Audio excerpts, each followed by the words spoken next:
दोस्तों, आज हम कुच्चा पर बात करेंगे। कुच्चा का क्षेत्र प्राचीन काल में मध्य एशिया में रेशम मार्ग और धर्म पर महत्वपूर्ण योगदान रखता था। तो आज के वीडियो को शुरू करने से पहले हम इन कुछ मुद्दों पर ध्यान देते हैं। कुच्चा का ऐतिहासिक महत्व।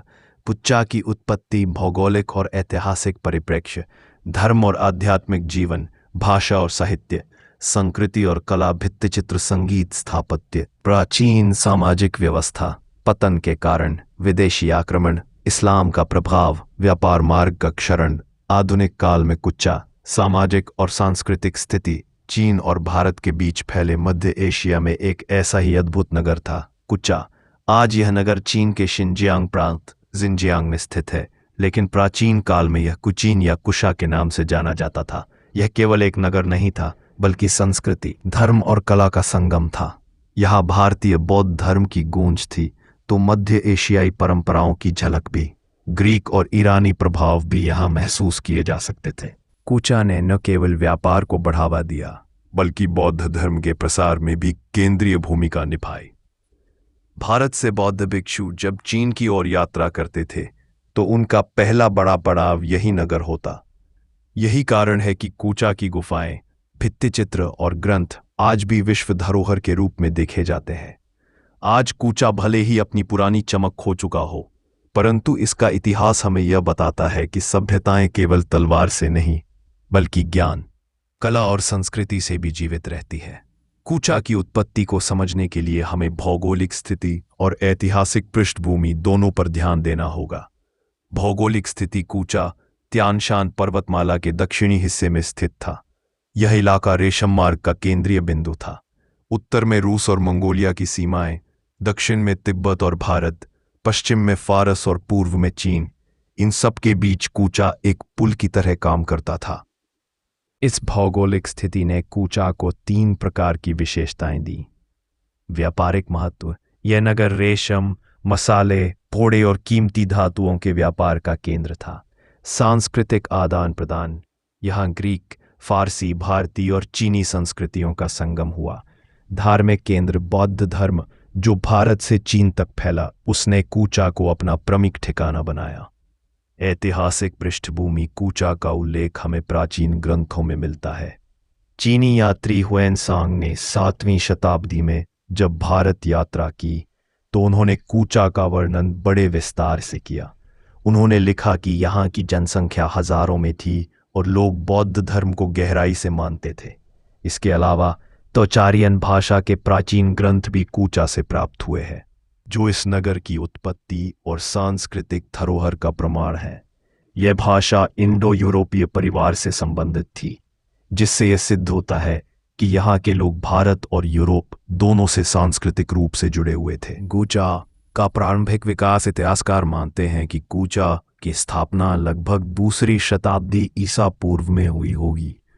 इस काल में रेशम मार्ग तेजी से विकसित हो रहा था। चीन का हान राजवंश पश्चिम की ओर व्यापार बढ़ाना चाहता था और भारत बाक्ट्रिया, ग्रीको बाक्ट्रियन साम्राज्य की ओर से भी व्यापारिक मार्ग खुले थे। कुचा इन दोनों के बीच एक बड़ा ठिकाना बन गया। कुचा की पहचान केवल व्यापारिक नगर के रूप में नहीं थी, बल्कि यह आध्यात्मिकता और धर्म का भी महान केंद्र था। जब हम कुचा का इतिहास पढ़ते हैं, तो सबसे पहले जिस चीज की गूंज सुनाई देती है, वह है बौद्ध धर्म। प्रारंभिक धार्मिक जीवन। कुचा की उत्पत्ति के समय यहाँ बहुधर्मीय समाज था। प्रारंभ में स्थानीय लोग प्राचीन इंडो ईरानी परंपराओं से जुड़े हुए थे। सूर्य, अग्नियों और प्राकृतिक शक्तियों की पूजा होती थी। पर्वत और नदियों को देवता माना जाता था। इस परंपरा में सामूहिक बलिदान और अनुष्ठान शामिल थे।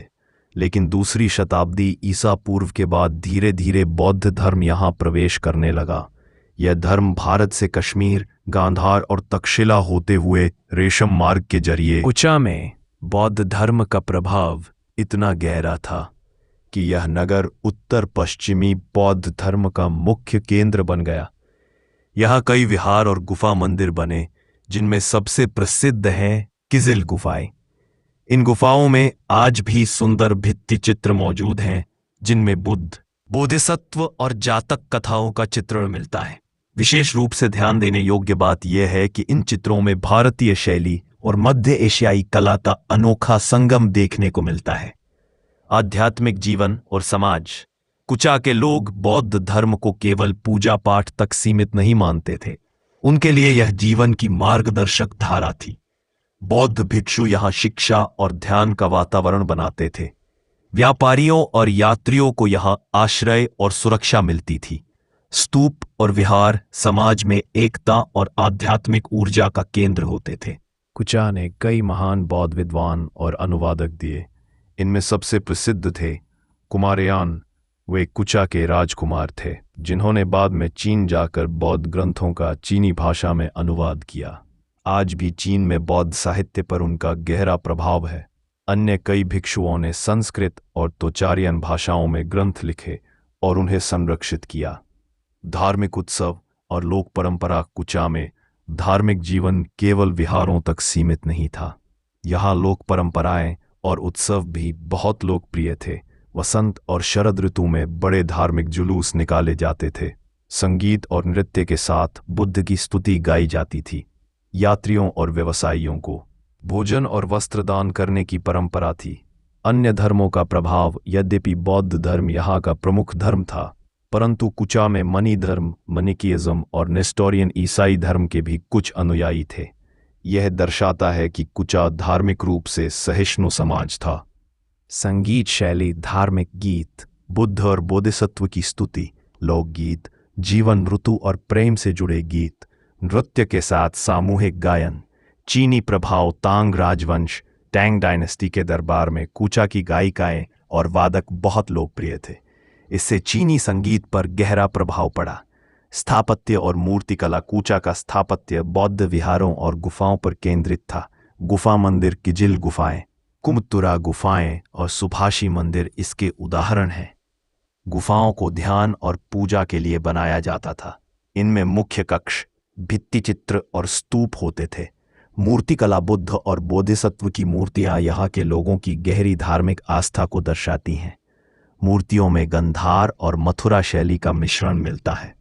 चेहरे पर शांत भाव और वस्त्रों पर सूक्ष्म नक्काशी विशेष आकर्षण का केंद्र है। कुचा का इतिहास केवल उत्थान की कहानी नहीं है। यह नगर, जो कभी रेशम मार्ग का रत्न था, धीरे धीरे अपनी चमक खो बैठा।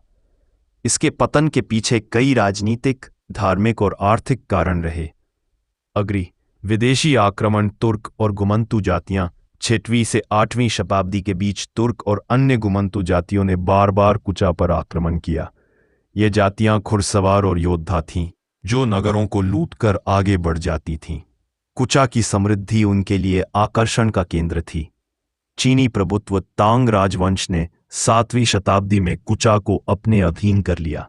शुरू में यह सहयोगी संबंध था, लेकिन समय के साथ कुचा की स्वतंत्रता सीमित हो गई। प्रशासनिक निर्णय अब चीन के दरबार से प्रभावित होने लगे।